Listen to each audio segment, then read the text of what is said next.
warahmatullahi wabarakatuh. Kami dari kelompok 3 akan mempresentasikan tugas mata kuliah data mining dengan judul klasifikasi tingkat kelulusan siswa dengan algoritma C45, studi kasus di TKRA Al-Holiliyah 2.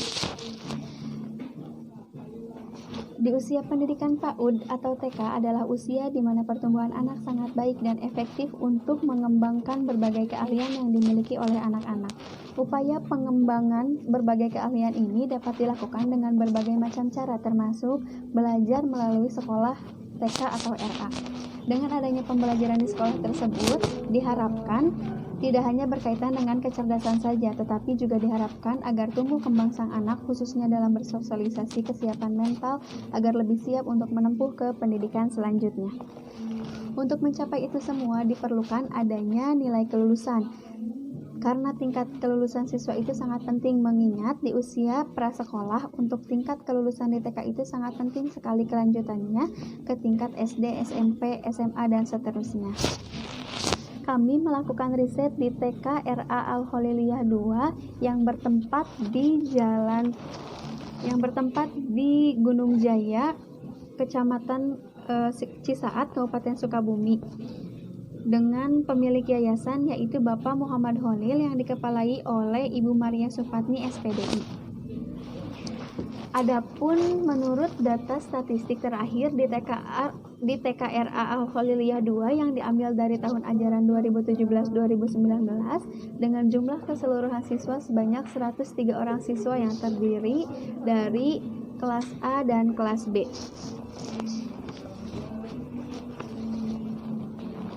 Di sini kami menggunakan 103 data record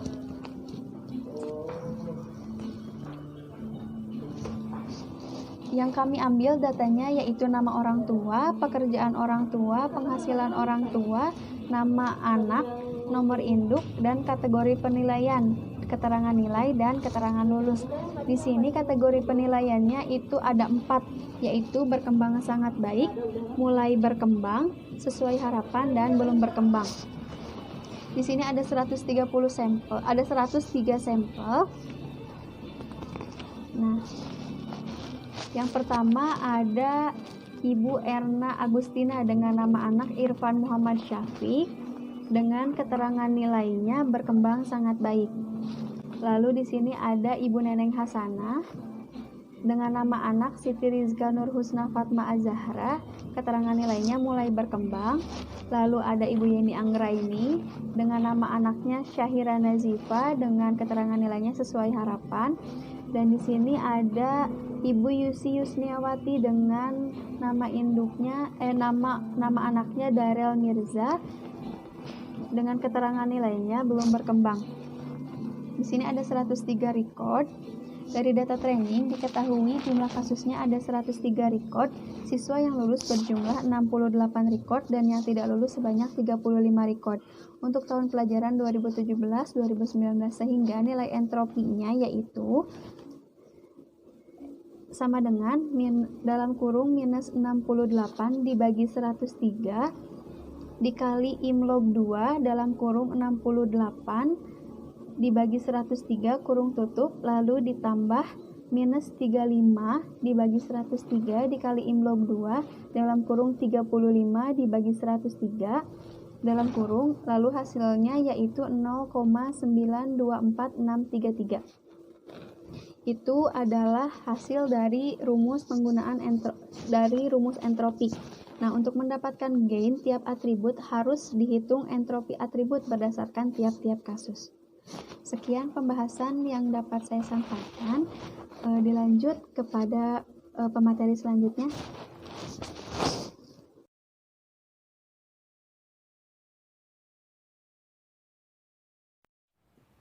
Di sini saya akan menjelaskan mengenai hasil perhitungan entropi dan gain. Entropi adalah suatu parameter untuk mengukur tingkat keberagaman dari kumpulan data. Jika nilai dari entropi semakin besar, maka tingkat keberagaman suatu kumpulan data akan semakin besar pula. Sedangkan gain adalah ukuran efektivitas suatu variabel dalam mengklasifikasi data. atau juga gain merupakan selisih antara nilai entropi total dengan entropi dari variabel tersebut. Ini adalah gambar hasil dari entropi dan gain. Nah, di sana terdapat jumlah kasus totalnya yaitu 103 dan yang lulus totalnya 68 dan yang tidak lulus totalnya 35. Dengan pekerjaan orang tua diantaranya dosen, guru, ibu rumah tangga, karyawan, wira swasta, dan wira usaha. Dengan penghasilan orang tua yaitu dibagi menjadi 2 kategori, dari 1 sampai 2 juta, dari 2 juta sampai 4 juta. Dengan kategori penilaian A, B, C, D, keterangan lulusnya ya dan tidak.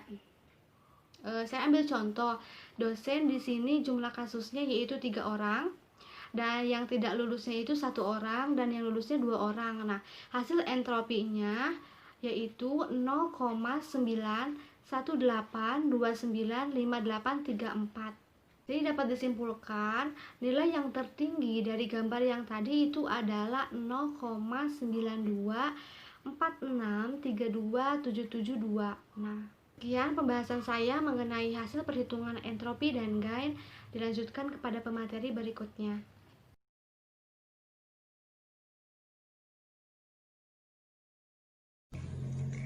Di sini saya akan menjelaskan mengenai pembahasan dari gambar desain model C4.5 dan pohon keputusan. Ini adalah gambar desain model C4.5. Dan ini adalah gambar pohon keputusan.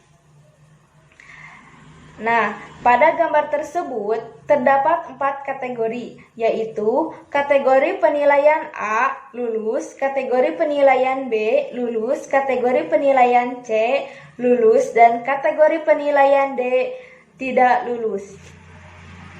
Dengan hasil performance vektor accuracy 100% berarti lulus, dan 0% maka tidak lulus.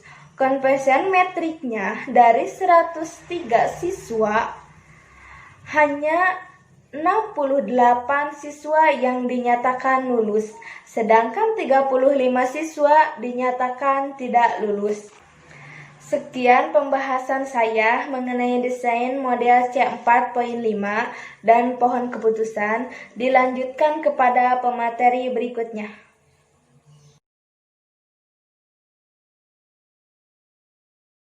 Di sini saya akan menjelaskan evaluasi dan validasi serta pengujian model dari makalah yang telah kami susun. Untuk evaluasi adalah proses menentukan nilai suatu objek yang berdasarkan pada acuan-acuan tertentu untuk menentukan tujuan tertentu. Validasi atau validitas adalah mengukur sejauh mana perbedaan skor yang mencerminkan perbedaan yang sebenarnya, baik itu antar individu, kelompok, atau juga situasi yang mengenai karakteristik yang akan diukur. Dalam penelitian ini, metode yang digunakan yaitu menggunakan algoritma C4.5. Penelitian ini bertujuan untuk mengukur data mining dalam menentukan mana siswa yang lulus dan mana siswa yang tidak lulus. Untuk pengujian modelnya, model yang telah dibentuk dan diuji tingkat akurasinya dengan memasukkan data training. Karena data yang didapat dalam penelitian ini setelah proses processing hanya 103 orang untuk data trainingnya. Untuk nilai akurasinya, model untuk metode algoritma C4.5-nya yaitu 100%. Kemudian terdapat model conversion matrix, di mana terdapat beberapa rumus. Yang pertama ada akurasi, sama dengan true positif ditambah true negatif dibagi true positif ditambah true negatif ditambah false positif ditambah false negatif. Adapun untuk sensitivity sama dengan true positif dibagi true positif ditambah false negatif. Untuk PPV sama dengan true positif dibagi true positif ditambah false positif. Adapun untuk specificity sama dengan true negatif dibagi true negatif ditambah false positif. Untuk NPV sama dengan true negatif dibagi true negatif ditambah false negatif. Sekian pembahasan saya mengenai evaluasi dan validasi serta pengujian model. Dilanjutkan kepada pemateri berikutnya.